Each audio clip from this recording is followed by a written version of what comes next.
Fala galera do Pista Livre, Daniel Teves aqui para mais um vídeo aqui no canal, no nosso canal onde a gente fala sobre automobilismo, tanto real quanto o virtual. E hoje nós vamos falar do automobilismo real, mais especificamente da Fórmula 1, afinal nós vamos avaliar se foi justa a demissão sumária e imediata de Nyck de Vries pela AlphaTauri. Então já vai deixando seu like, compartilhando com seus amigos e se inscrevendo aqui no canal. Esse vídeo vai ser dividido em 4 etapas. A primeira etapa a gente vai avaliar como o Nyck de Vries se comparou ao Yuki Tsunoda, que é o seu companheiro de equipe. Depois a gente vai avaliar dentro do escopo da AlphaTauri, né, o que ele poderia fazer, o que estava acontecendo, qual era a expectativa. Depois nós vamos falar por que contratar o Daniel Ricciardo. E para fechar, o que esperar do Daniel Ricciardo como um novo piloto da AlphaTauri. Para começar, vocês estão vendo aí na tela os resultados de Yuki Tsunoda e também de Nyck de Vries. Como vocês podem ver, né, infelizmente o De Vries ele não tem números que possam sustentar um argumento de manter ele na equipe. Ele perdeu 9 vezes em classificação e apenas ganhou uma vez contra o Tsunoda. Ele perdeu em corridas 8 vezes e ganhou 2 apenas. E em sprint ele perdeu as 2 classificações e já no resultado de corrida foi 1-1. É muito difícil a média de décimos, né, na classificação que ele ficou atrás do Tsunoda, é algo em torno de 3,5 a 4 décimos ele toma por volta do Tsunoda. É muita coisa para uma equipe de fundo de grid, que é o caso da AlphaTauri hoje, mas não está muito além do que a gente poderia esperar. Tanto o Tsunoda quanto o De Vries, eles têm um carro para rodar no fundo do grid. E antes que alguém venha falar dos 2 pontos que o Tsunoda conseguiu conquistar, foram casuais. É verdade que ele perambulou durante ali a 11ª colocação nas primeiras rodadas, mas as 2 corridas que ele efetivamente pontuou, uma foi aquela caótico GP da Austrália, onde ele chegou em 10º lugar, mas também eu acho que metade do grid não terminou. E também tivemos o GP do Azerbaijão, onde ele também pontuou. E naquele caso, eu não vou dizer que é sorte, mas era um momento onde nem a McLaren e nem a Alpine estavam boas, então meio que acabou caindo no colo dele e ele aproveitou, e isso é importante, porque querendo ou não, um piloto ele precisa de sorte para poder pontuar e ir bem na categoria. Não basta você ter o melhor carro, ser o melhor piloto e de repente o carro quebra, ou você pega uma parada de safety car que o seu adversário sai na tua frente, tem uma bandeira vermelha depois que você trocou de pneus. Tudo isso pode acontecer e o piloto precisa contar com sorte. Então, nas 2 corridas que o Tsunoda pontuou, ele teve sorte.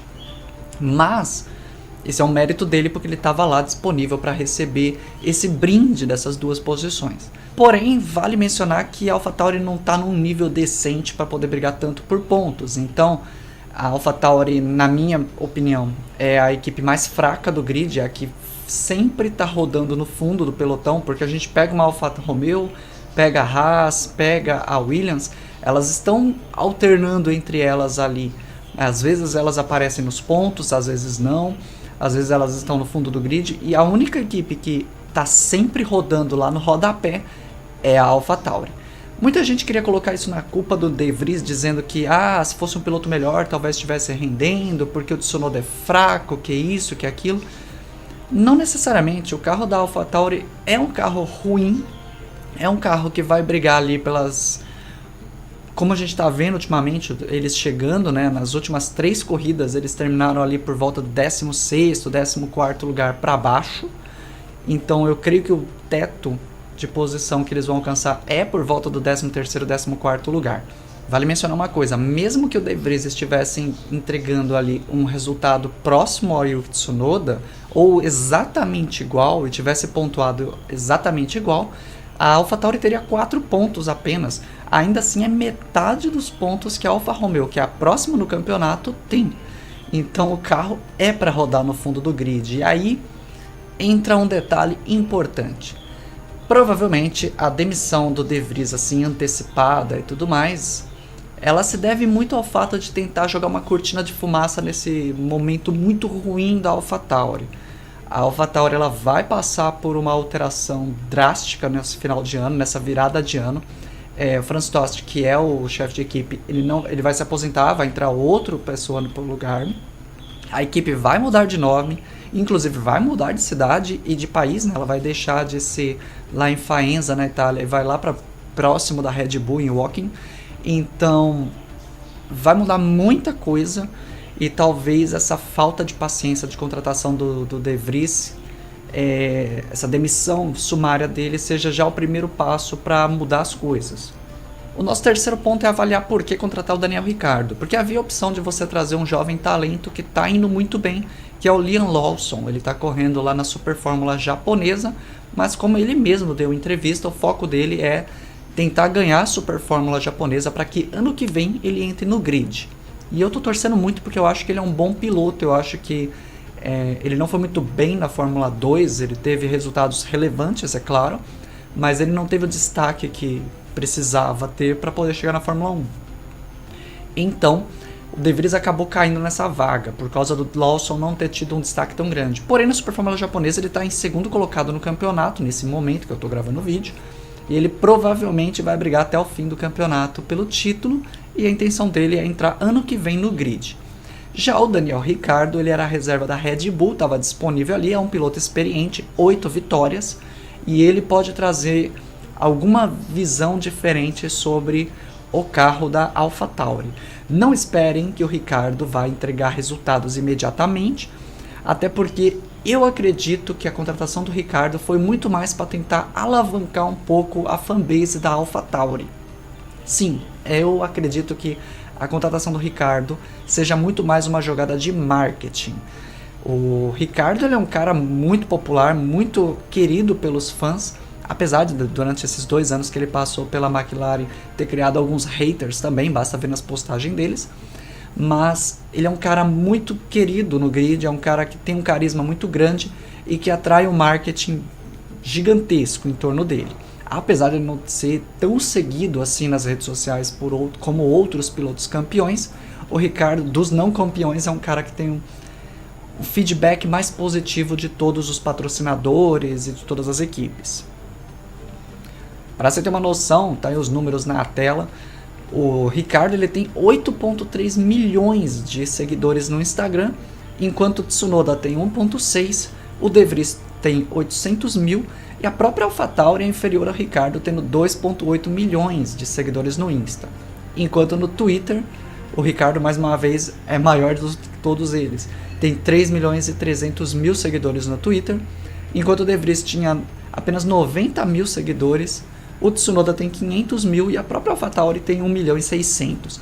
Então, em números, o Ricciardo pode trazer um marketing muito maior para a AlphaTauri, que inclusive vai mudar de nome, mas vamos aguardar aí essa questão de nome, a gente especula mais para frente. Então vamos para a quarta parte desse vídeo, que é o que esperar de Daniel Ricciardo.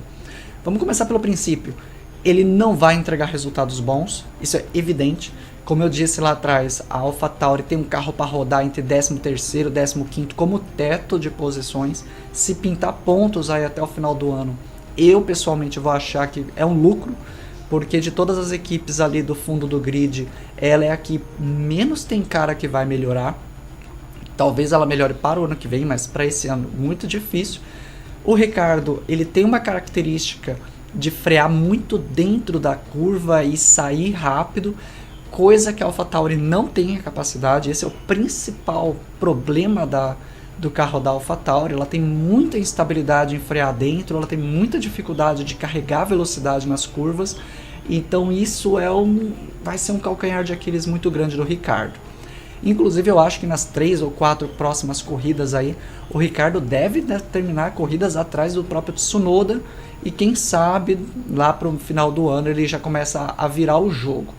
Como já foi anunciado, o Ricciardo ele só fica até o final deste ano na AlphaTauri, nada se tem dito sobre o ano que vem. Então é isso, eu quero a opinião de vocês sobre o que vocês acharam sobre essa demissão, que foi justa, mas eu não faria exatamente agora.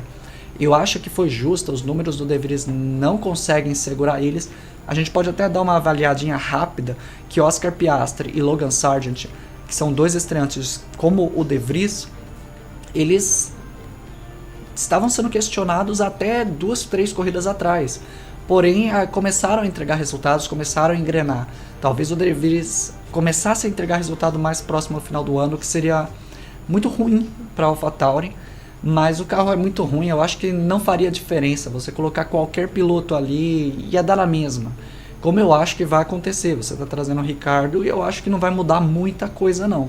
Talvez, é como eu falei, talvez eles estão tentando adiantar esse upgrade aí de novos fãs para AlphaTauri, ou talvez dessa visão de um piloto mais experiente para AlphaTauri para colher frutos no ano que vem.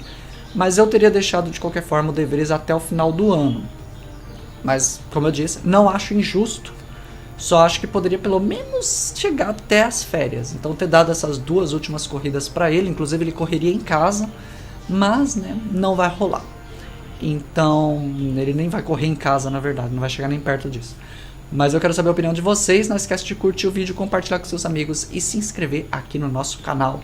Então não esquece de curtir o vídeo, compartilhar com seus amigos e se inscrever aqui no canal, onde nós vamos falar sobre automobilismo virtual, automobilismo real e também sobre automóveis aí para você, com dicas e também reviews.